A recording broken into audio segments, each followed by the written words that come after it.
Sup Shredders, my name is Logan aka Spiderhands and welcome to an SP Reviews where today we're going to be reviewing a track from an ex named MiKEY Sanz titled The Insanity of It All.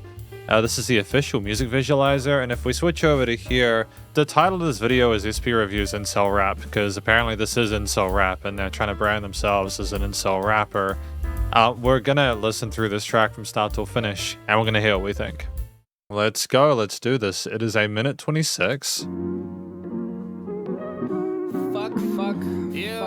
Fuck it, Reno. Yeah, check.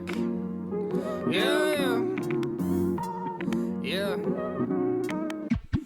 The insanity of it all's been weighing heavy on me.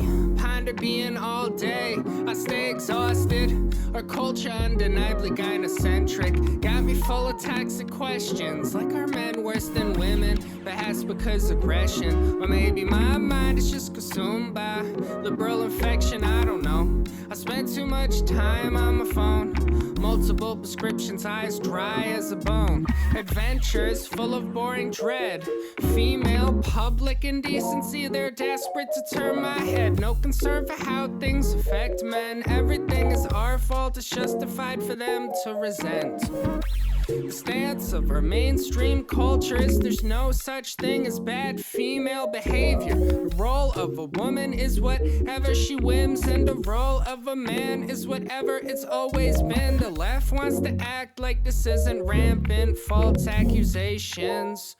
I'm pretty sure Jonah Hill is innocent and a victim. I'm not voting Democrat until they're on board with paper abortion.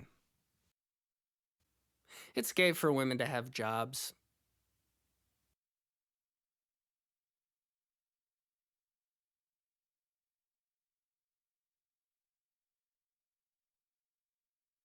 Okay, well that was definitely yeah,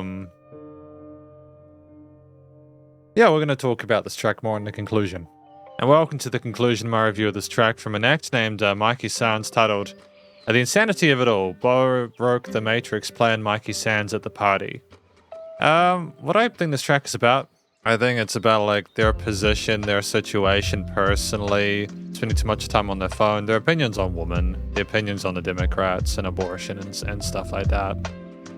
Their opinions on Jonah Hill, their opinions on a lot of things. They're just talking about things I think related to the insanity of it all, things they thought were insane or unjustified or whatever. And I think that's valid. It's good for them to be expressing their feelings on that. And I feel like there's a lot. That's the beauty of free speech, right? And that's effectively what the song is about. I think it's commenting on a lot of different things that affect them and are meaningful to them. Their views on the male and female dynamic and apparently women getting jobs being gay. If I'm not mistaken at the end. Though the rapping was good.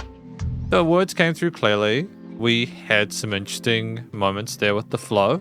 The lines made sense one after the other. The approach with the sides and the intro coming into the main part there with the verse was good with the bars. And I feel technically speaking it was proficient. You know, there weren't any issues with it at all. Instrumentally, at 1:26 is very short. And you kind of had a stanza to get through. You got their opinion on it. And it was done. And we had the music cut out at the end for the last opinion, and we were basically sorted. And I feel like it's nice and short. You kind of get the crux of what's going on there without things being too sort of, I suppose intense. I think it's great that we had some really interesting key kind of modulated or kind of like fragmented key patterns there. I like the synths. The bass is niched well within the chord progressions, within the harmony there. And the drums were relatively low key. There was a bit of a thump to them, but we weren't exploring the drum kit too much. It was more sort of a practicable kind of sort of lo-fi hip-hop rap beat there that was a nice sort of foundation for MiKEY Sanz to be able to do their thing on. And ultimately, I feel like it's like a fashionable approach to production within the genre at this point in time.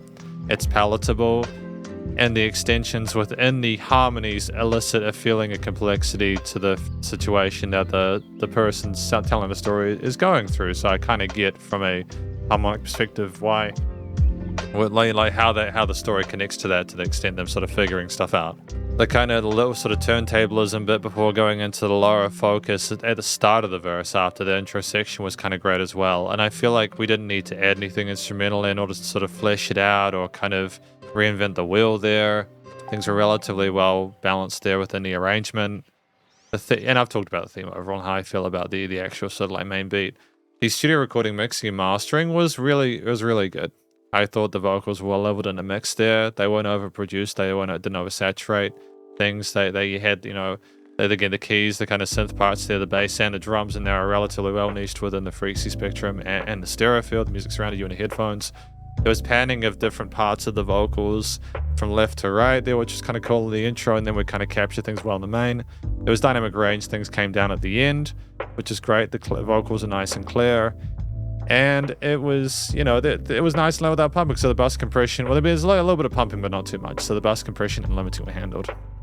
I mean, effectively, that's my review of this track from an act named MiKEY Sanz, titled "The Insanity of It All," or Incel Rap, you know, question mark. Hopefully you enjoyed it. If you did, please go show some love via their various social medias and a YouTube page, and stay cool and stay safe. And please remember to support your local musicians and artists at this point in time, as need to help more than ever with all the crazy stuff going on in the world. And I'll catch you in the next review. Spiderhands out.